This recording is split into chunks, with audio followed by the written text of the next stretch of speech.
Welcome everyone to the Wake Up with Giants radio show. I am Lady Luck and I'm here in the studio with Nicole Kola, the RPG, and our special guest co-host Carrie, McEwan, and Abigail Olaya.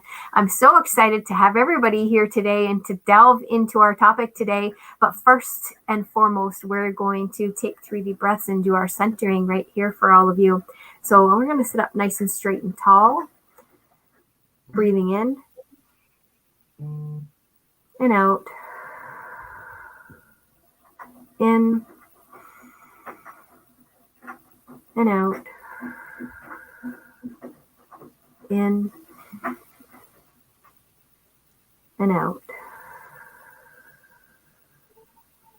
I show up today as a leader. I also show up in my vulnerability and as a student to learn from these incredible guest co-hosts that we have on today, to learn from this amazing topic, and to make a difference in 100 million lives, but not just that, to make a difference in that one life, that one person that's listening today that needs to hear this message, that needs to evolve from this message. I sit in my vulnerability to help that person evolve through this message and to learn from these incredible giants today. Nicole? Today I am present. Today I am calm. Today I am in flow. Today I am impacting 100 million lives. Today I am learning. I am calling in my ancestors and my guides to be here with me to speak powerfully from my heart. Beautiful. Carrie? Today I am present. Today I am humbled. I am feeling vulnerable. And my main focus is saving the one life. Thank you. Abigail? I am present. I am interested in how I can be of service today. And I am committed to learning and to being exactly who I am and who I'm exactly who I am and where I'm meant to be in this moment. And I'm a positive light. I love that. Thank you so much. I love that we are exactly who we are meant to be and where we're meant to be in this moment. And I hope that we're here for all of you and that whoever is meant to be here today is here to listen and to learn. Nicholas is in the comments and he says, thank you all. He says hello. And in less than a minute here, we're going to go live on Cat Country Radio. So if you are joining on socials right now and you need to jump off, but you're able to listen, then please do go to thedonpiercestudios.com to listen in, or to the Cat Country Radio app to listen in while you're on the go. Otherwise, please do comment, ask any questions that you have on socials, and we'll do our best to answer all of your questions. We're going to go live in about half a minute here.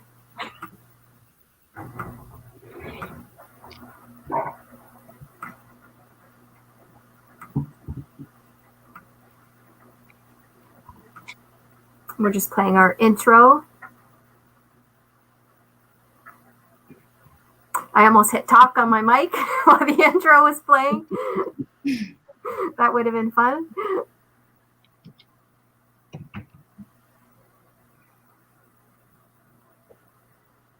We're about 20 seconds here. Nick says 4 powerful souls here. Ryan is here. He says, what a powerful giant group of women.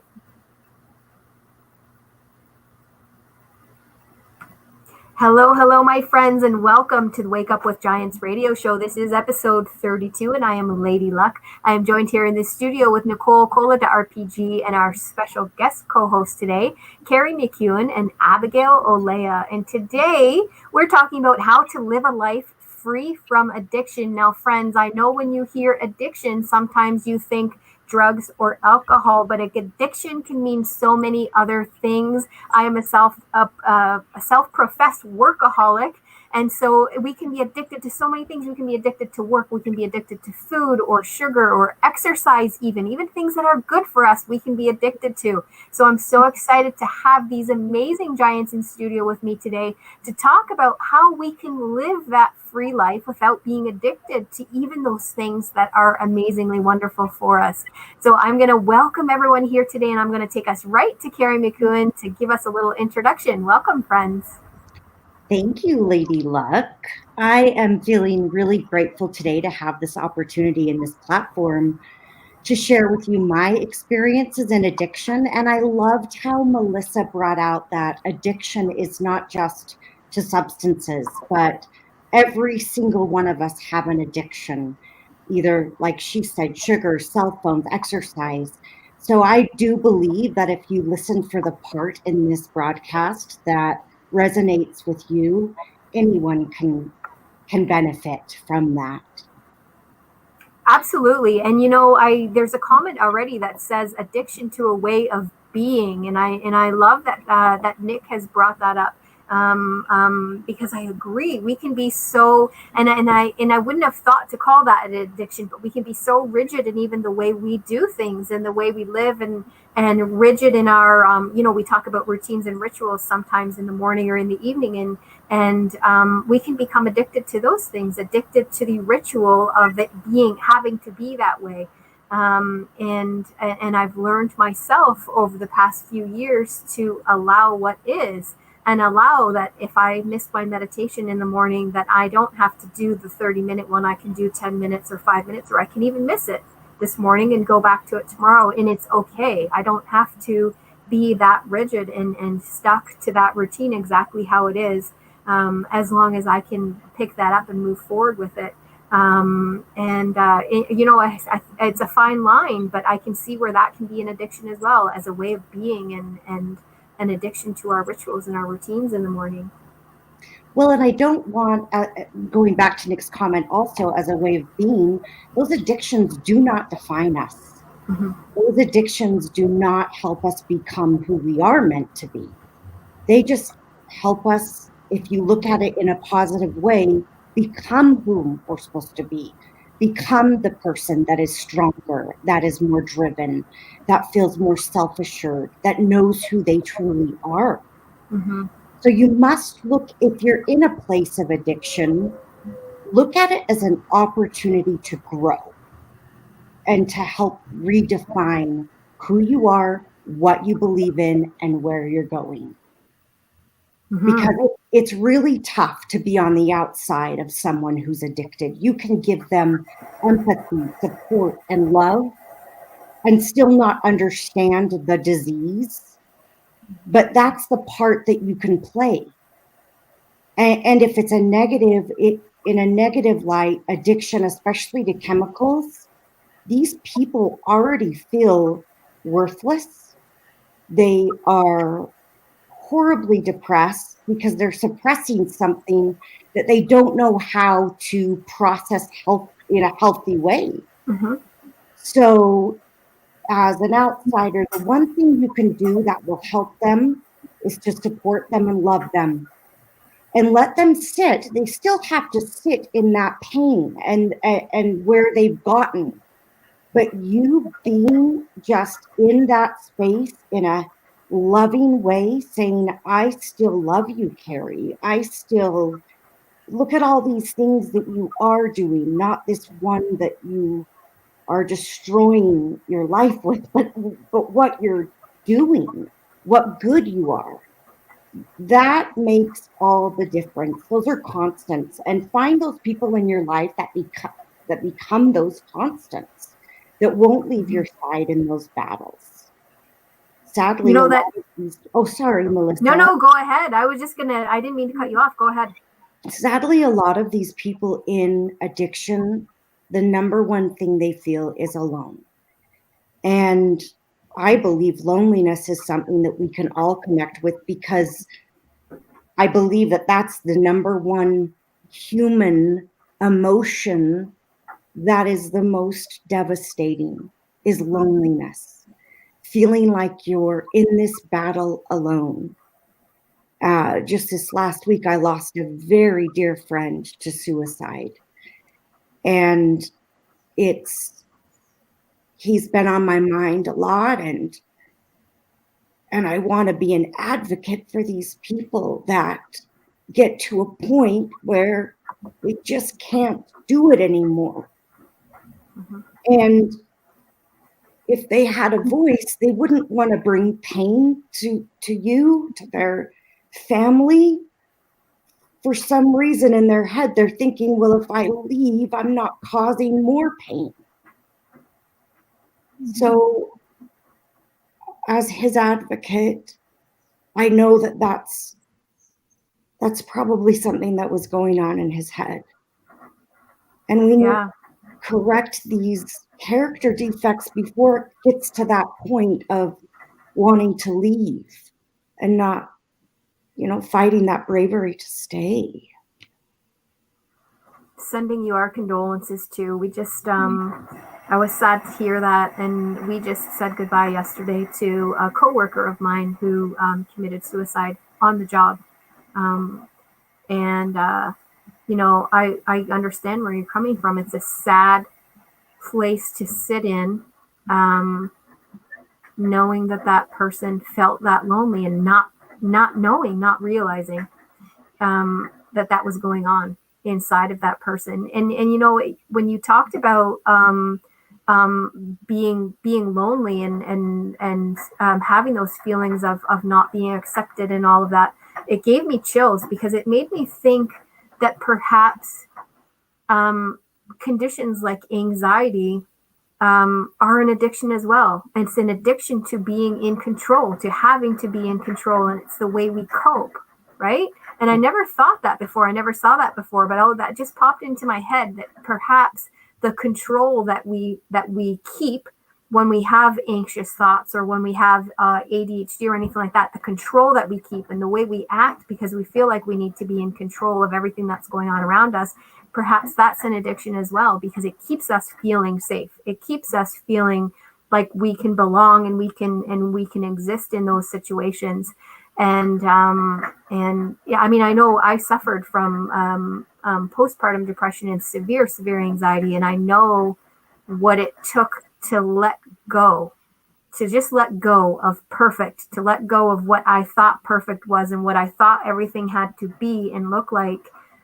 And it was a lot. It was difficult, and it was like an addiction. And I remember my mom telling me, because this was after my youngest was born, and I just had to have such control over everything that was happening, and it had to be my way, and it had to be this way, and that's where I felt safe. That's the spot where I felt safe, and I really had to let go of being that perfect mom. And I remember years later, my mom saying to me, like, my daughter had this like really curly hair. She's blonde hair, blue eyed, but she had this like afro curly hair. It was so tight curls.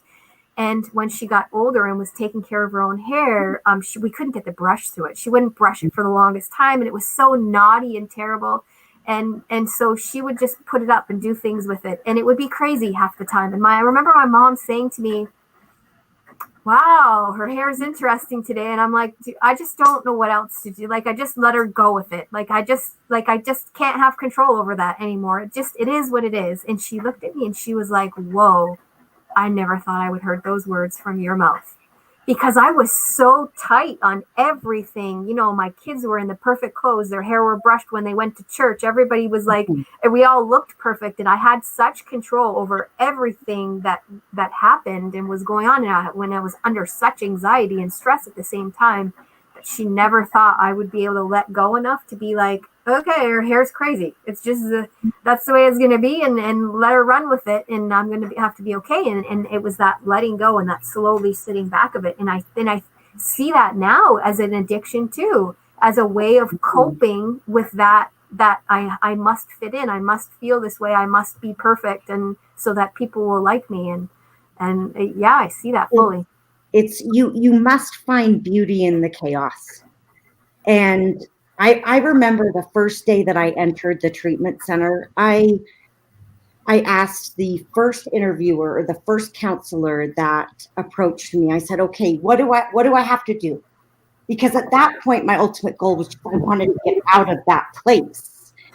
So I asked her, what do I need to do specifically to get out? And she said, Carrie, it's not even about that. It's about you changing everything. There is no one thing you have to change. It's everything. It's the rewiring of your brain.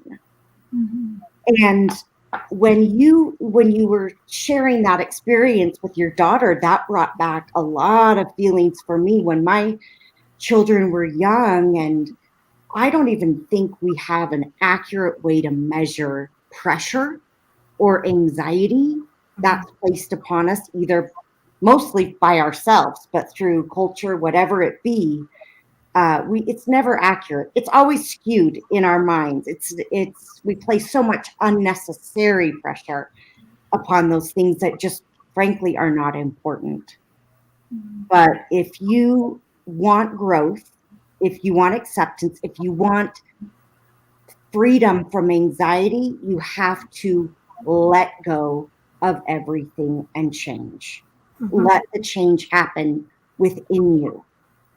And that's where your power, find that purpose in the pain, find purpose through pain, make it count for something. Absolutely. I love that. We have a couple questions here specifically for Abigail and Nicole. I'm gonna get Abigail's question first. Why do we have addictions? Nick is asking that of Abigail.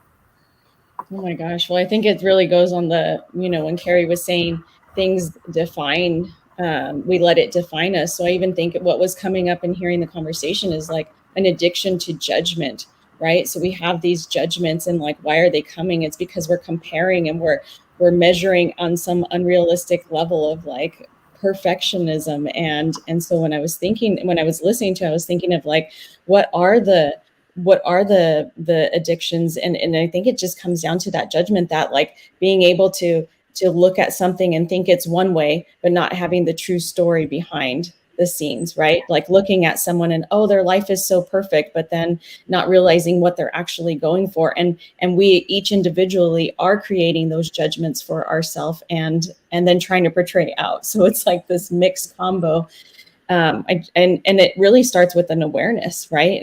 And even I think like when I heard, Carrie reference chemical addictions, I think there's like looking for some kind of outlet, right? Trying to calm the mind, to subdue it, and to get some sort of escape from the chatter that's going on, and that comparison, or just the judging. Like, even if Carrie also mentioned, that people know that they don't want to be in this situation when it is chemical addiction. And yet it's like, then we're judging that we're in this because that defines us, not all this good that we've done over here. And so I think it's just really going back to the mind and bringing awareness to, okay, this is no longer serving me. Now, how do I move into it? How do I feel through it? How do I move through it? To be able to escape that, versus looking for something has to fill it, right? So how do we take some of that judgment away and put something else in our life, which is like the love, the connection, what we're looking for from other people, to not have that loneliness. So those are the things. I wonder how much of that is inside of us, our own strength inside of us, because I mean, I've had those feelings before. When you're talking about that, looking for something to take it away, or looking for something to mask it, and it's either been an outside influence that's been beside me that stopped me from doing that, or taking that substance, or doing whatever thought I needed to do to mask it, or my own self saying no, because if I go down that road, this is what's going to happen, and I don't want that to happen.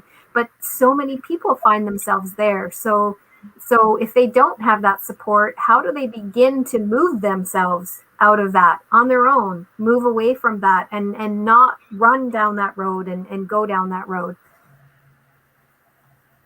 Yeah, I don't know. I'm thinking of like a time like where I feel overwhelmed, and it's like, oh, that glass of wine, let's just bring that down. And even sometimes like I think for myself, there's a fork in the road of like what you just mentioned. Do I want to go down that? And I think being able to listen to ourselves, and then, find, okay, if it's not this, what am I going to replace inside of it? Is it exercise? What's going to be a different relief?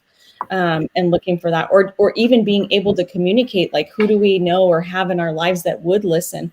And that's so interesting, because a lot of times we would absolutely be there for someone else. Like, if I knew of a friend or something, I'd be like, call me, whatever, we can talk, right? But we take ourselves out of the game by saying, no, we can't put ourselves out there. We can't be vulnerable. We can't. And so I would say, like, just leaning anybody that you have that string of thought that crosses your mind. Okay, who can I call? Who can I lean? Having that already as an idea or as a resort to, I think would lend to being able to avoid it. I love that you said that. Yeah, because lots of times we think that people aren't going to understand, that nobody else is experiencing the same thing, right? And then when we start talking to somebody about it and we realize that they're going through the exact same thing, it makes you feel like 20 times better, right? Because somebody else actually is experiencing it and it's happening. And it's funny, I had that experience just in not finding motivation, procrastinating through something and not finding motivation. I do a Mat Chat episode every Thursday night, and my dad passed away in March, and after he passed away, I couldn't find my way back into Mat Chat. And we got to one week, and Nicole kicked my butt. She said, "Okay, what's your topic this week?" And I'm like, "Oh, I don't know if I'm going to do it. I don't know if I have it in me yet. I don't know if I'm there." And she's like, "You can do it. Just tell me what your topic is. You're getting back in, right?" So she got me back in, and I was recounting the story to my priest at my church. I was saying, yeah, it just didn't, and he was telling me how he wasn't going to do night prayer on Facebook for the summer because it just got to be so heavy on him, and it was hard on his schedule. And so I recounted that story to him, and he looked at me and he said, "Thank you so much for telling me that, because I was really struggling with making that decision."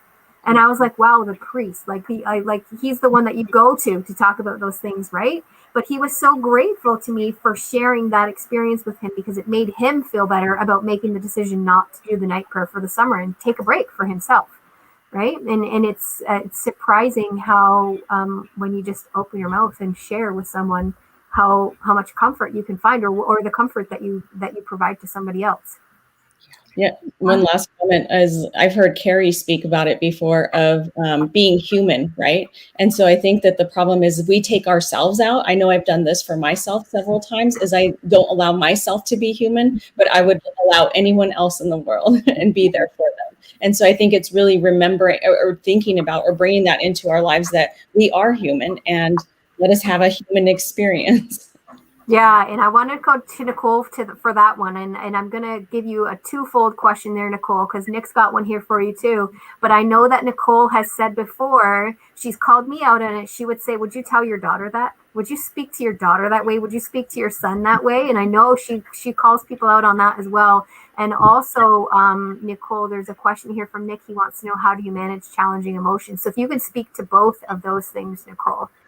Yeah. So for me, it's trading judgment. So getting curious, trading your judgment in for curiosity and compassion, and looking at your emotions, like recognizing that, like, oh, anxiety is here or depression is here, and just allowing it and not judging yourself, and then getting curious about where that emotion is coming from. A lot of the times the emotions that bring us into self-sabotage are fear, shame, embarrassment, fear of being alone, and so if we are judging ourselves, and we can step back and say, okay, like, I talk about the little Carrie or the little Abigail or the little Melissa inside you. At one point, you picked up these habits as a way to support you in feeling that you belonged, and people were not going to leave you or abandon you. And along the way, that operating system became outdated. So the things that served you when you were, a 5-year-old little girl, they don't serve you now. And just recognizing that and having compassion for that child inside of you, knowing that their intention is to keep you safe. They love you. They're trying to do whatever they can to make you feel calm, loved, accepted, learning about what it is that makes you feel like you're loved and accepted and heard. I think that with addiction, especially, finding your way to a CA meeting or an NA meeting or an AA meeting is so powerful. You have a community of people around you who have the same stories that you do. And I know addicts always think that they're unique, like, oh, you don't know what I've been through. Go sit down, go to a meeting and just listen. I was with an addict for 8 years, and I would go with him to meetings, and I found so much hope, so much acceptance, so much power around having a community there that understands where you're coming from. I think some of us feel like we are a burden. And so it's like, who am I going to call because I don't want to burden someone else? But it is such a contribution for someone. That's why they tell you to have a sponsor or have a coach, because I love it when people call me and say, Nicole, I'm struggling with this. I love that I feel like I can contribute to them, right? So when you're calling someone and you're reaching out, you're allowing that person to step into a space where they can contribute to you. And I promise it's helping them grow as much as it's helping you grow. Yeah, I completely agree. I agree too. I'd love to hear your thoughts on it. And I just want to read out this comment from one of our listeners as well, just before you jump into that, Carrie, because I think it's a great comment. He said, if I would have been able to accept my anxiety as normal, then maybe my fight with addiction might have been easier. And it goes right to what Nicole was talking about. And I'm so glad that we're talking about these things now, so that we know that everybody struggles with addiction in some form, and that it is normal. Go ahead, Carrie. What you had thoughts there? First of all, Nicole, I loved that. And I want to say this, that when you are in addiction and an active addiction, even though there are addicts everywhere in the world, you feel like you're the only one going through this. So when you step into those meetings with truly the most humble people on the planet, my favorites were the meth meetings. And at that time, I don't think I even understood what meth was, but they embraced me and loved me.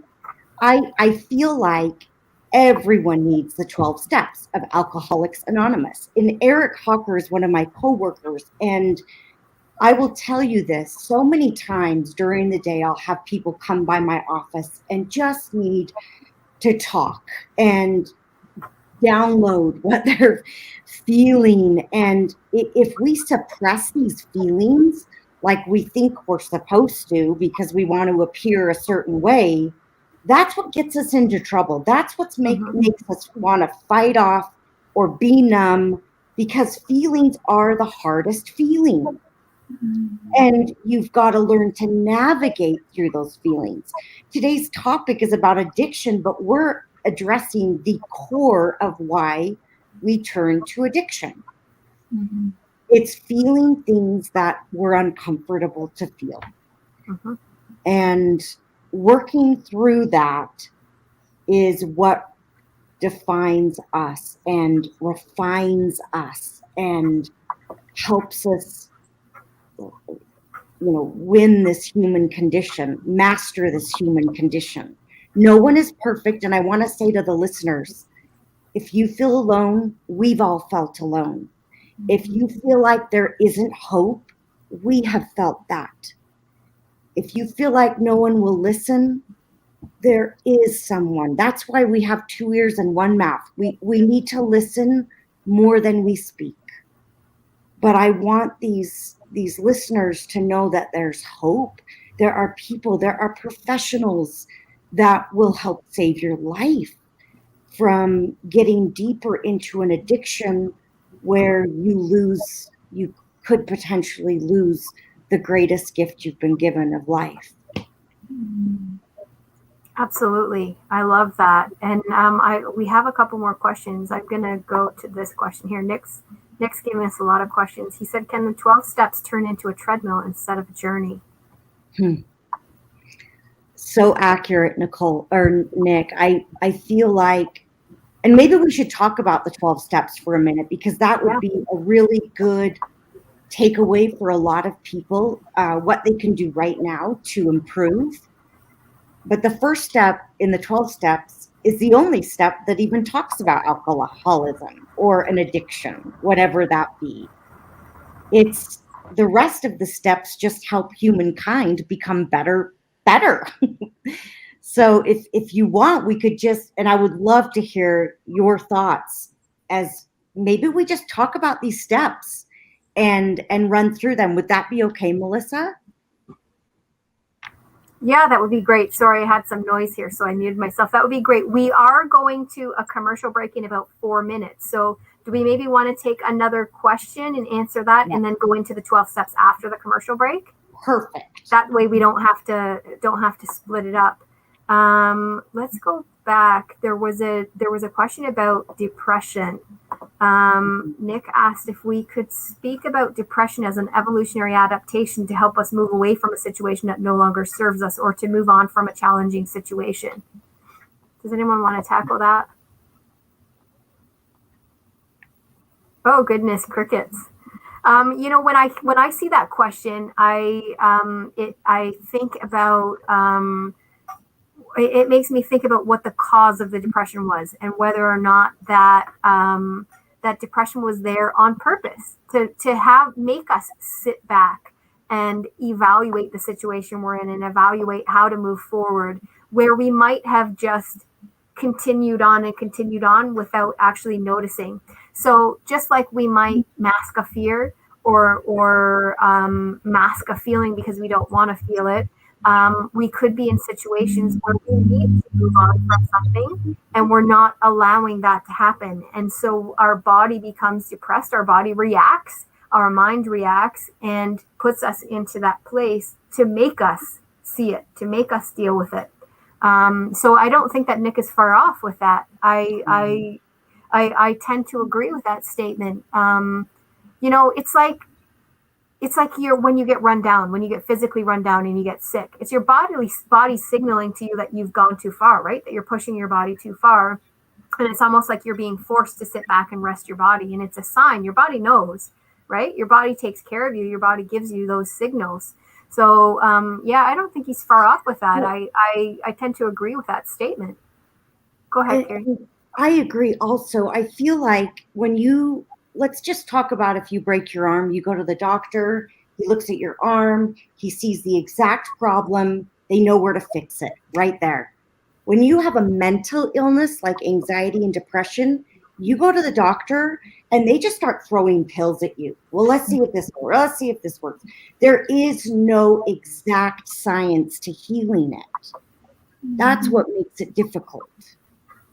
And depression, gosh, it's a battle that I probably will have for the rest of my life because of my chemical makeup. Mm-hmm. But if you learn how to combat it and know that you are loved, then you can get through just about anything with love.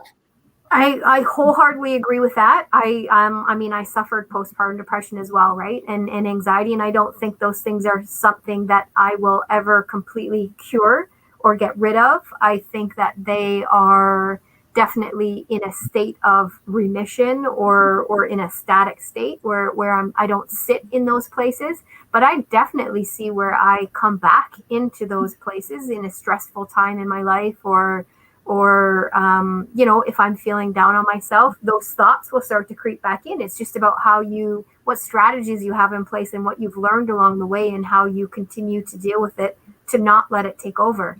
Mm-hmm. Right. And I think that, well, I will always be that way. I will always have that. I agree. It's a chemical makeup inside of me as well. And my brain will always want to move to that depressed state or that anxious state when it's overwhelming, and I want to run from it. And I'll be the first one right now. And I've said to Nicole even before, I just feel like I want to run from everything. Feels like it's all crashing down, and I feel like I want to run away. And that's my body's clue to me that I'm overstressed. I've taken on too much. I have to take a step back and just deal with one thing at a time, because it's too much. And I could go into anxiety, or I could go into a depressive state. And that's the first clue to me. When I think I want to run away from everything, that's like, okay, depression, right? Or anxiety, or whatever it is. And that's the clue. That's the tip off, I guess, to know that you need to jump in and start with those self-care strategies and all of that.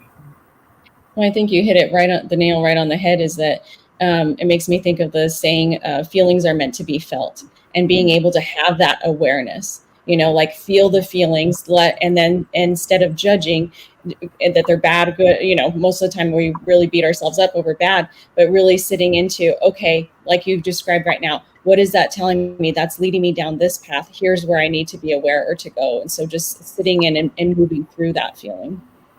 Absolutely. And on that note, I'm going to take us into our commercial break, and I'll tell all of our listeners I'm here with Carrie McEwan, Abigail Olaya, and Nicole Colo de RPG, and we'll be back with you on this amazing topic right after this commercial break.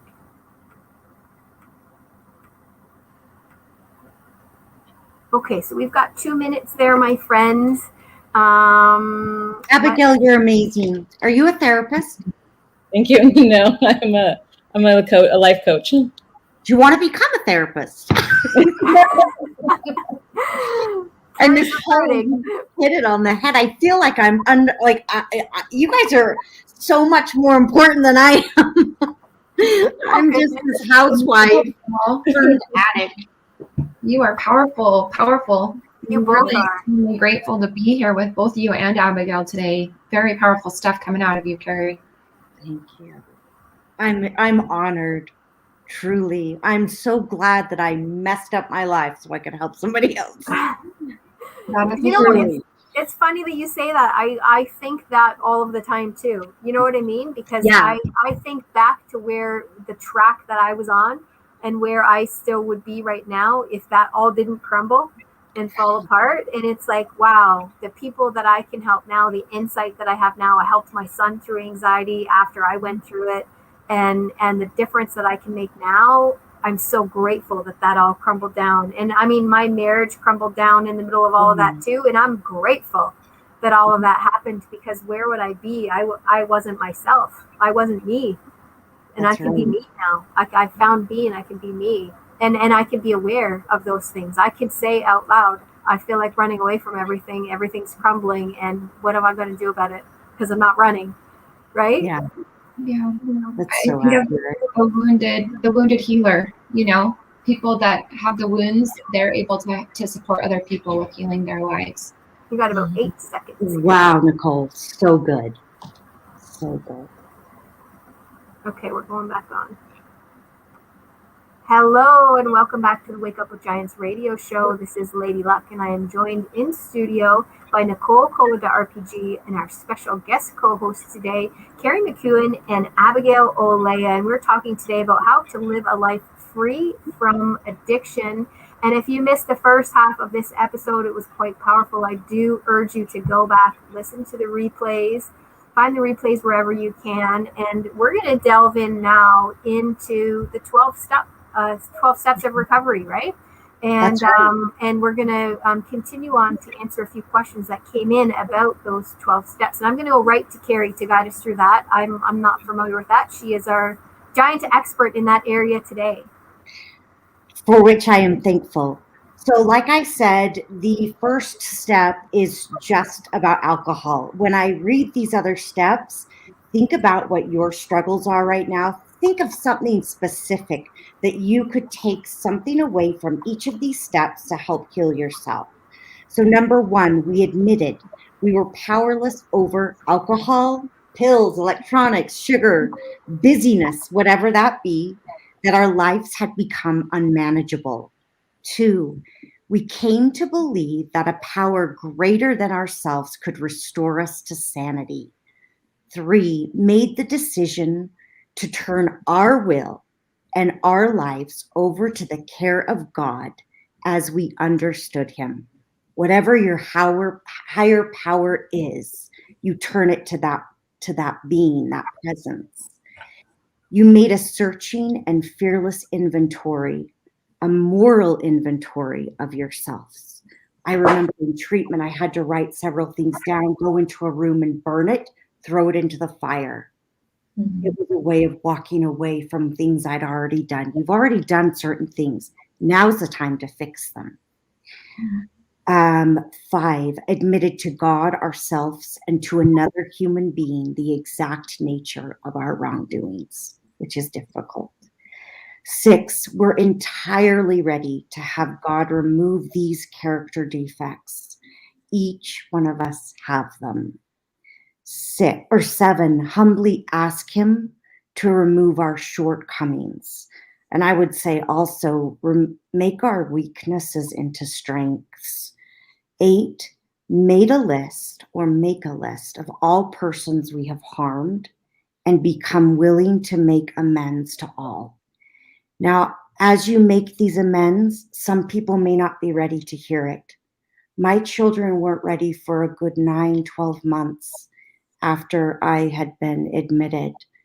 That's okay. Let them sit in their pain as you did yours. 9 or 10, continue to make a personal inventory. And when we were wrong, promptly admit it. Because let's be honest, we're human, we're going to make mistakes again. Promptly admit you're wrong and move on. 11, sought through prayer and meditation to improve our conscious contact with God as we understood him, praying only for the knowledge of his will for us to carry that out. Become agents and instruments in your higher power's hands. Having a spiritual awakening, this is the last step. As a result of these steps, we can carry this message to alcoholics, to addicts, to people that are lonely, that need a friend, and practice these principles in all of our affairs. Those are the 12 steps.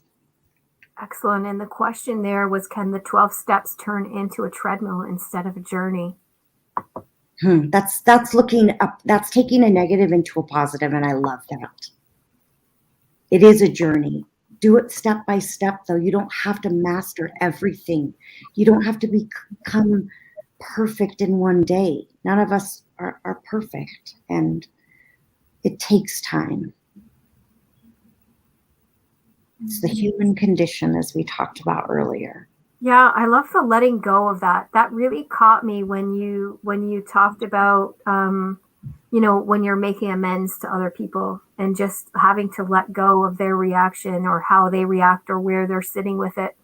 And, I recall just even in my own recovery from postpartum, I recall being in counseling with my ex-husband at the time.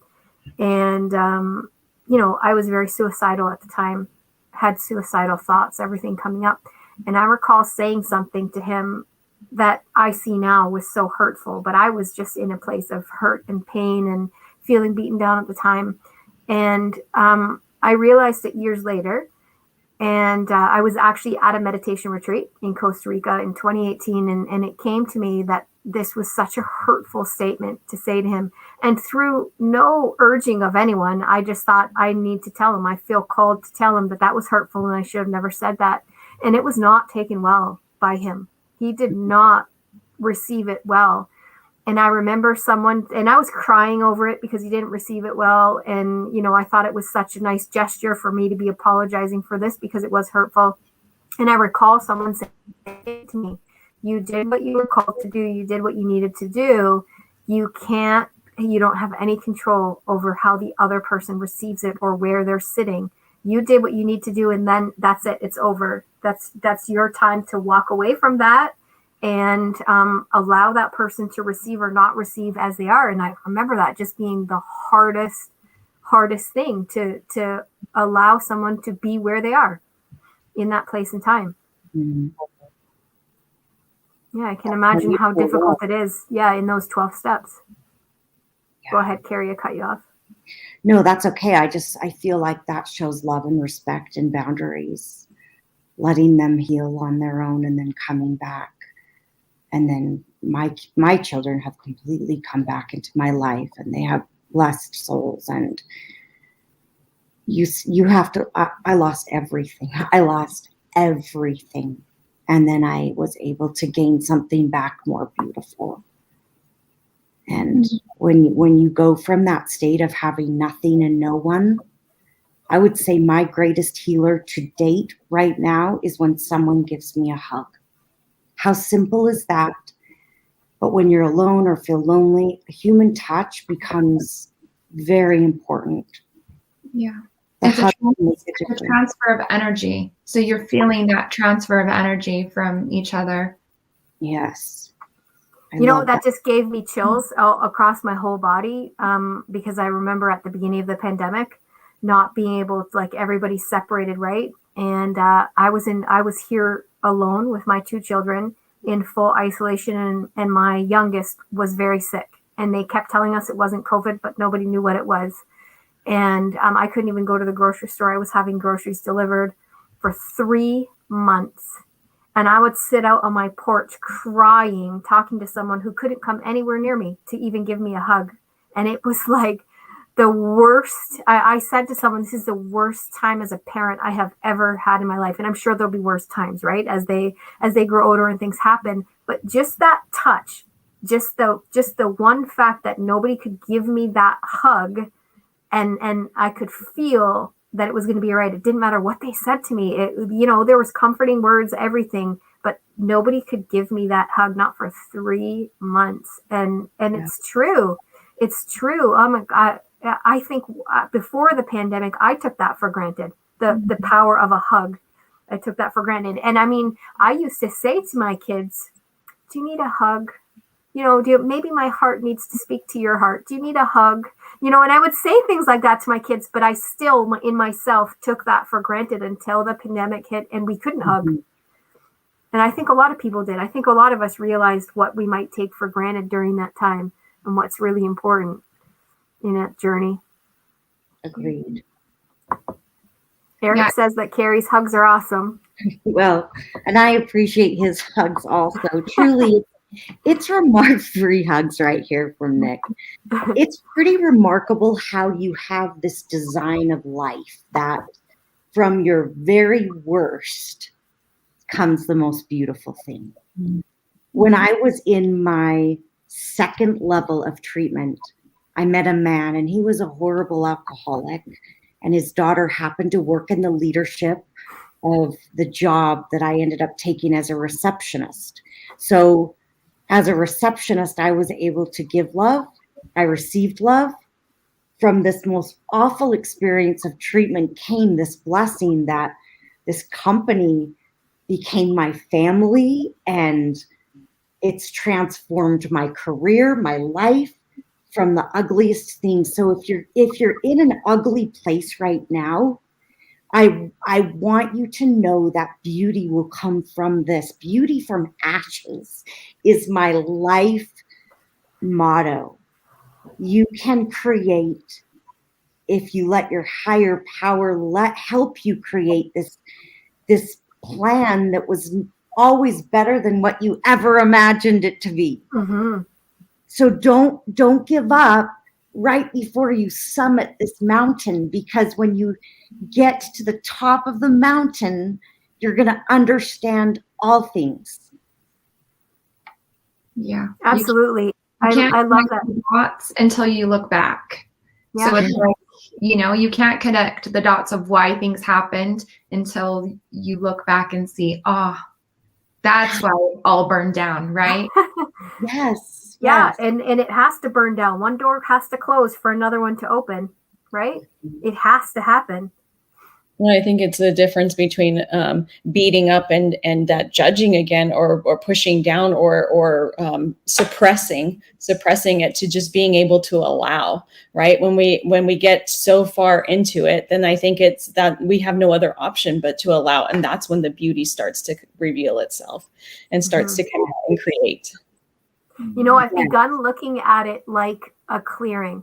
When things start happening and one thing happens and then the next thing happens and then the next thing happens, and you feel like, okay, everything's just crashing down around me. Okay, that means something better is coming. So I'm just going to let it crash. I'm going to sit back, let it happen how it's going to happen. And let's just find what it is that's coming. Be watchful for it.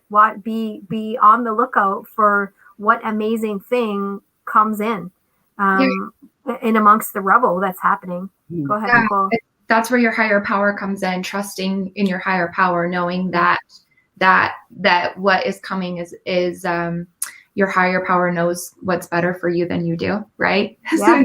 So you might think that things are just perfect, but your higher power is like, nope, there's something better coming. So Yes. this is all And gonna it's crash hard. down, right? It's hard.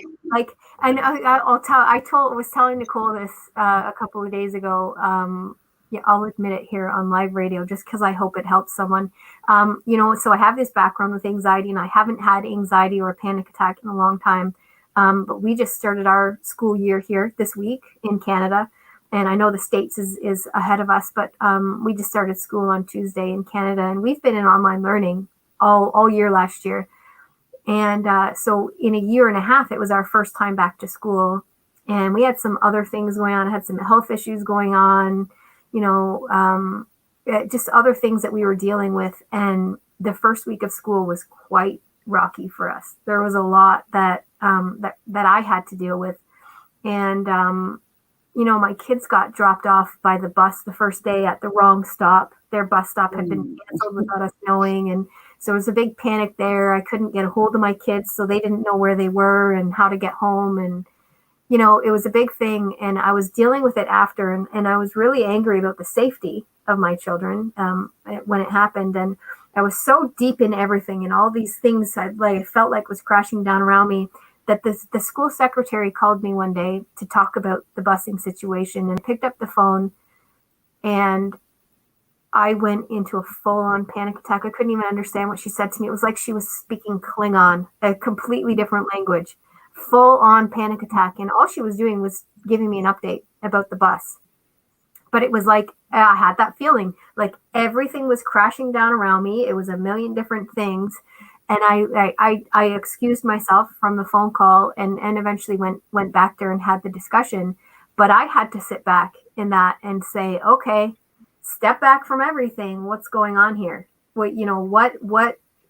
What's important here? What's not important? What am I overreacting about? What's causing the anxiety? But I also had to sit back and say, okay, I feel like everything's crashing down. What's closing so that something new can come in? What do I need to accept here so that new things can happen and things can come in? And I literally just stepped back and only stepped into one thing at a time.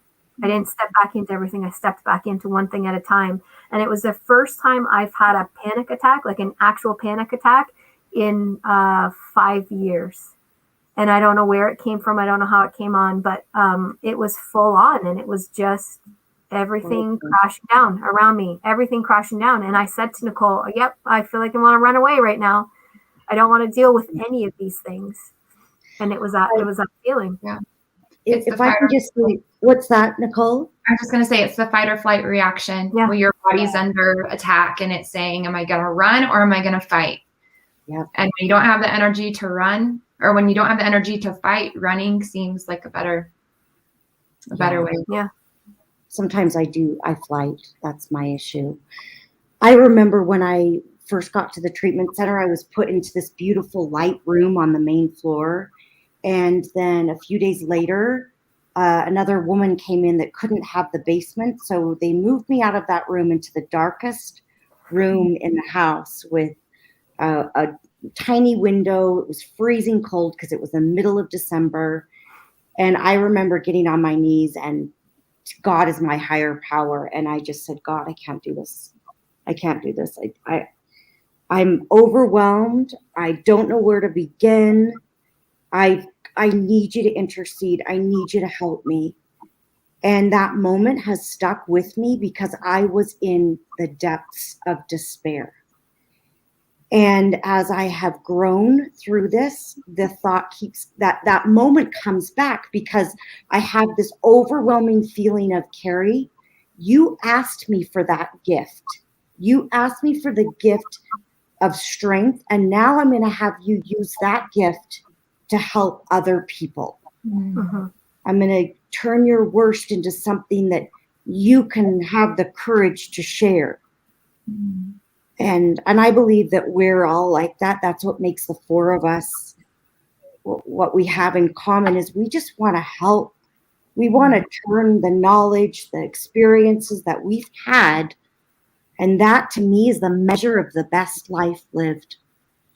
I don't care how many friends or how many homes I sell. That's not even what it's about. It's about helping other human beings that felt the way we have felt or that feel that way. Yeah, that's a huge driver. That's a huge driver for me. I mean, I know what I felt in different times. And it's like, if I can help or if I can stop or if I can be there for anybody else, because I didn't think anyone else, just as you mentioned earlier, you think you're alone. I didn't think, I didn't, when I was going to go through IVF after years of not conceiving and being in the despair, I thought like I was the broken one. I was the misfit. I was the whatever.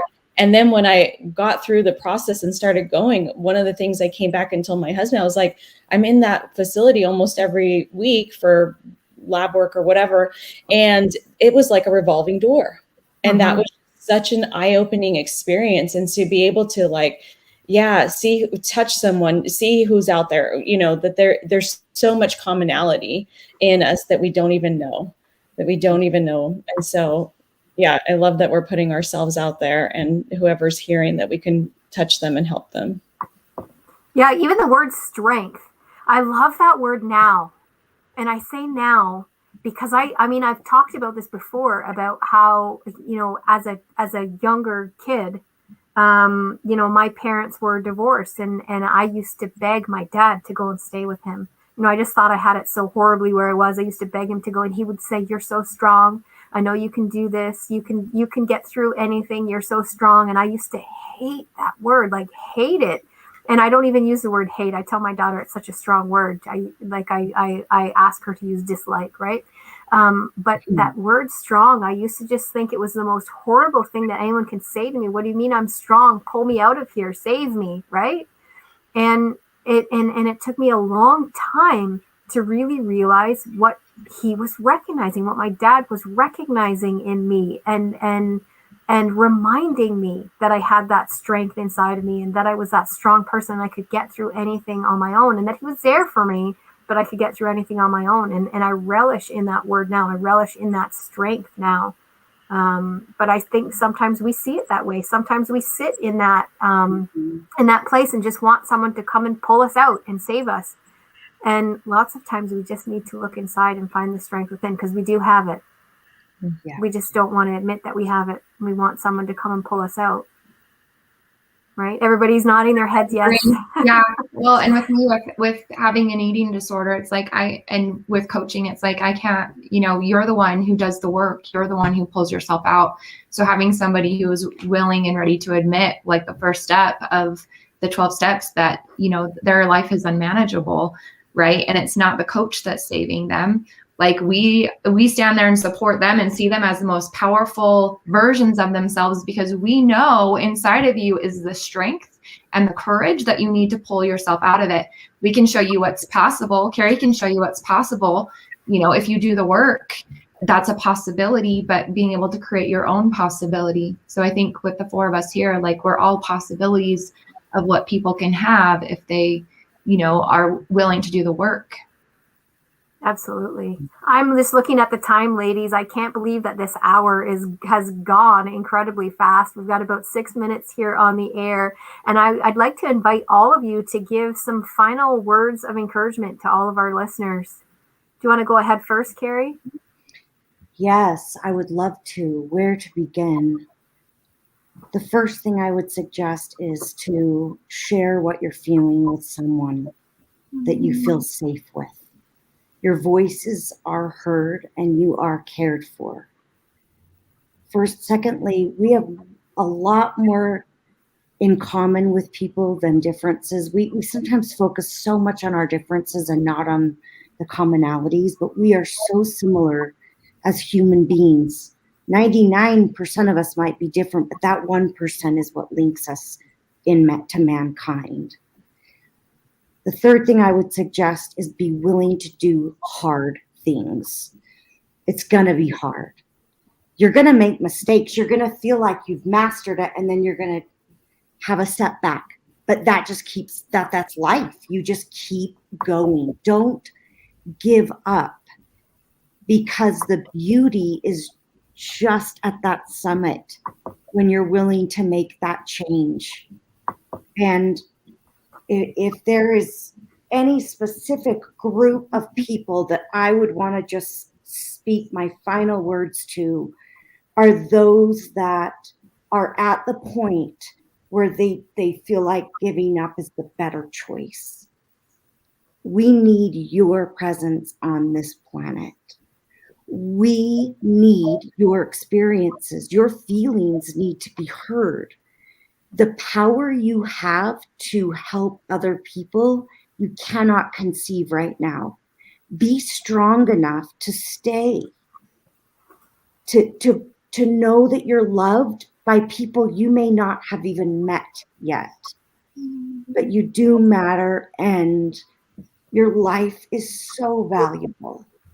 And I know that your higher power will sustain you through those difficult moments and to just carry on.